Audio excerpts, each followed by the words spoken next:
Mark 11:24. This is why reading your Bible is so important. Neville said that if he was stranded on a desert island or wherever, the one book he would take was the Bible because everything was in it. Where do you get the idea that you can be healed if you're sick? Your imagination. Where do you get the idea that you can be strong when you're weak? Your imagination. Hey! Okay, so we are in Awakened Imagination with Neville Goddard. I've done some short videos to maybe, kind of clue in why we're doing this read. But here we go, let's get it going. So I'm gonna recap. I'm gonna kind of like talk a little bit about what we talked about last time. But where we left off was my favorite quote. Experience has convinced me that an assumption, though false, if persisted in, will harden into fact. That continuous imagination is sufficient for all things. And all my reasonable plans and actions will never make up, ever, for the lack of my continuous imagination. So what are continuous imaginations? So isn't that true that the teachings of the gospel can only be received in terms of faith, and that the Son of God is constantly looking for signs of faith in people, and that is faith in their own imaginations? So when you look at actually a lot of the preaching, Paul for one, they could get Reverend Ike, another one, Dr. Joe Dispenza, another one, and another one, Brian Scott, and another one. Anyway, what I'm trying to say is that they knew that if they could get that faith level up, that energy, frequency, and vibration, the miracles would happen. People would slip through the matrix and be healed.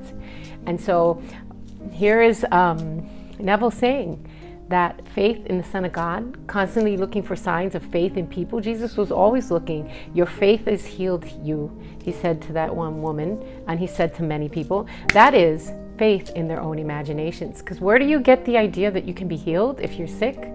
Your imagination. Where do you get the idea that you can be strong when you're weak? Your imagination. And why is the Bible or the Emerald Tablets or the Tao Te Ching or some of these motivational positive books, why are they powerful? Brian Scott's book, why? Because they stimulate your faith in your own imagination to dream, the goal, the vision, the purpose, the act of service that you might not have thought of any other way if you're just like built into the matrix and following that or staying 3D. So, is not the promise, believe that ye receive, chicken skin, yes, okay.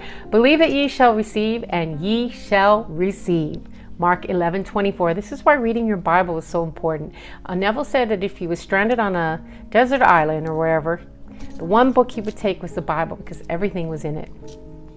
So, the same as the imagine that you are, and you shall be. What is not an imaginary state in which Moses endured as seeing him who is invisible? So, okay, let's is not the promise, believe and ye shall receive, and ye shall receive. Mark 11:24. The same as imagine that you are, and you shall be. Was it not an imaginary state in which Moses endured as seeing him who is invisible? Hebrews 11:27. I love that. Imagine you are, and you shall be. So what are you imagining? So, was it not by the power of his own imagination that he endured? Truth depends upon the intensity of the imagination, not upon external facts. Facts are the fruit bearing witness of the use or misuse of the imagination. So if you are imagining crap, you're going to get crap. But if you're imagining goodness, you're going to receive goodness.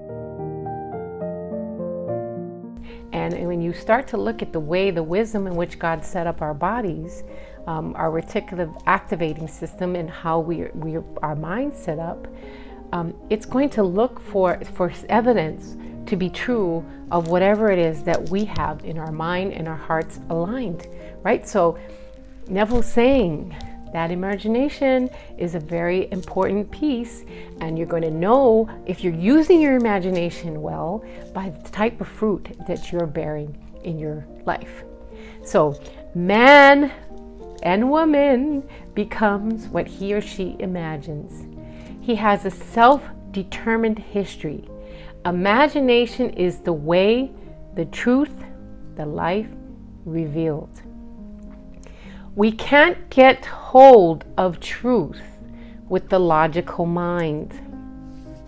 Where the natural man of sense sees a bud, imagination sees a full-blown rose in full bloom.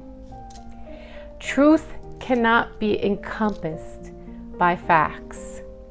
So when you think about this, like if you build it, they will come. How many things were created or invented from the imagination? Tesla, Edison, more current, Elon Musk. I mean, look around. When you start to look at genius or creativity, or you start to see like there's something else involved here, right? There's another force assisting. So the truth cannot be encompassed by facts. As we awaken to the imaginative life, we discover that to imagine a thing is to make it so. So that a true judgment need not conform to the external reality to which it relates. Okay, so a true judgment need not conform to the external reality to which it relates. Okay, the imaginative man does not deny the reality of the senses or of senses of outer world of becoming, but he knows that it is the inner world of continuous imagination that is the force by which the sensuous outer world of becoming is brought to pass. So he's aware that his imagination precedes the creative and then materialization.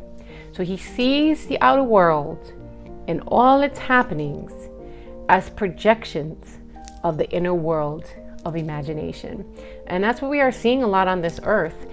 In certain, you can kind of figure out what the imagination is doing when you start to see the fruits of what people are imagining. So to him, everything is a manifestation of the mental activity which goes on in man's imagination without the sensuous, reasonable man being aware of it. So basically, many people are walking around in the matrix. They're not awake.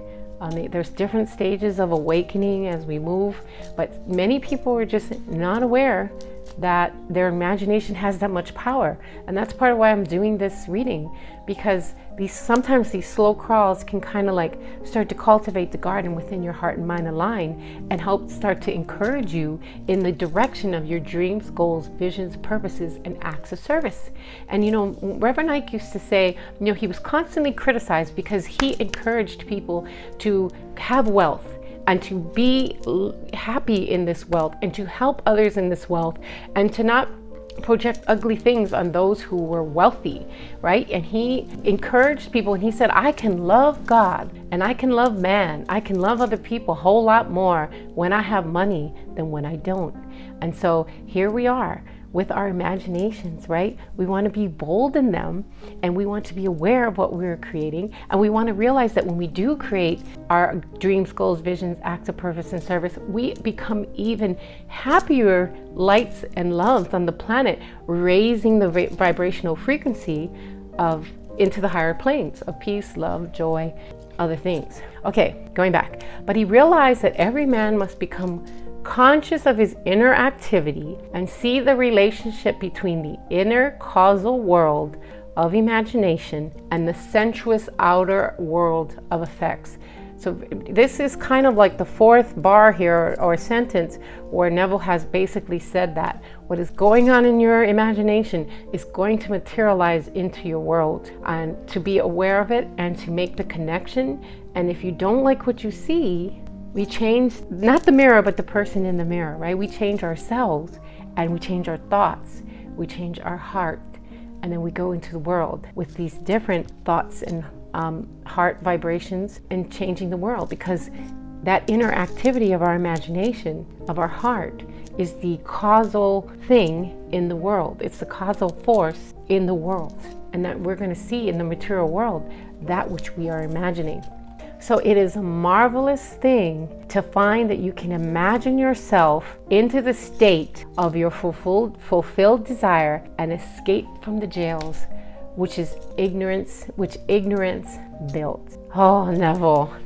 Thank you, Neville. Okay, so that's what we did today. That's our video. I want to just thank you for being here. And don't forget to like, subscribe, and leave your positive comments. I appreciate it, and it helps the algorithm to get my videos out, but it also, your comment could be something that really helps someone else somewhere in the world. And so thank you so much for joining me, and have a great day. May you be in and at peace.